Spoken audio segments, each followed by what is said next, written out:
not about right now. He says, we know there are going to be hypocrites. We know that there are people who are struggling.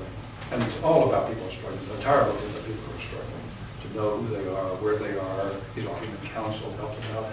He says it's not until the end comes, and Christ returns in judgment, that we'll finally be able to make separation between the pure and the impure. And that is a phenomenal theological exegetical point to make, in my view. That has to go with my own view of how Christianity should behave. You can put pressure on people now to live up to or experience or encounter or do certain things, but you can't make a hard and fast judgment. It's impossible for us to know. That's the theological point. No one knows. Only God, or ultimately Christ, will know. So this is a sermon series then that undercuts or displaces or alters the whole trajectory of selection. And then happily, by a complete fluke, there are 67 narratives by lay people applying to become members of the Cambridge Church. This is a unique source of documents for the first 20 years of New England church history. There are a few that survive for the Wenham Church. And these were excavated back in the early 80s by a couple of young historians, and more were found later on by another historian. They've all been published. And they are extraordinary because they show people who are uncertain. They don't show people who stand up and say, hey, you know, I'm like Paul on Tarsus, lightning bolt hit me, I'm saved. Not a single one says that. They say, I've had ups and downs. I think I felt this. I think I know that. I've doubted.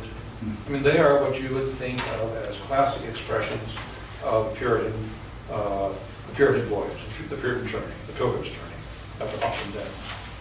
And so those, although those were not, those had never been taken seriously by a social historian, although they're full of data about social history, they were just marvelous material for me. Unfortunately, if I turned to them in a serious way, I was going to, nothing in the chapter about that, so they're only touched on in the chapter.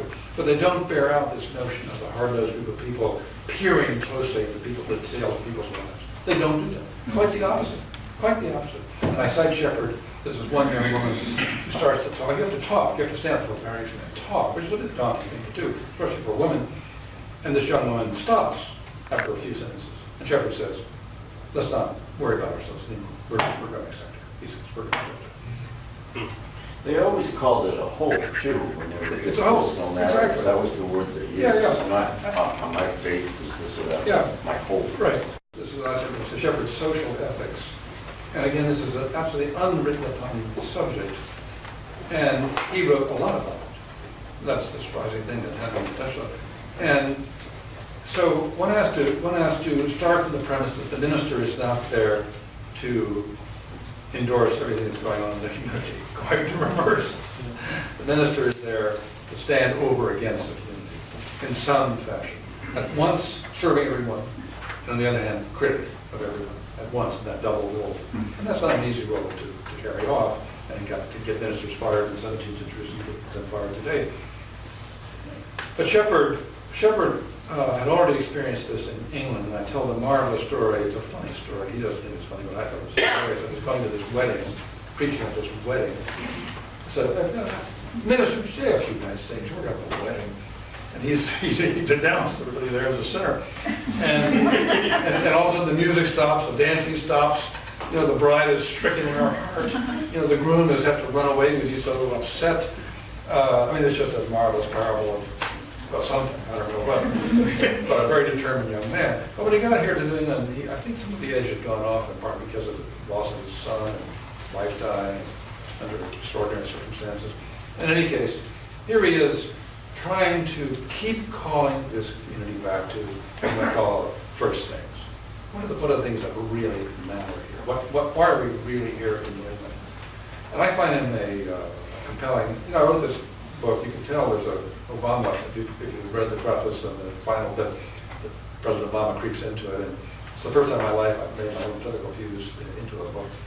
And I said, look, we lived long enough, on my way to this. But I was writing this book at a time of, you know, stuff that's happened over the last year and a half or so. And I thought, you know, here is a model for how a community should work through differences and listen to fundamental principles about how a community should function. Now, I except that I really does agree on this. Right, that's what it was about.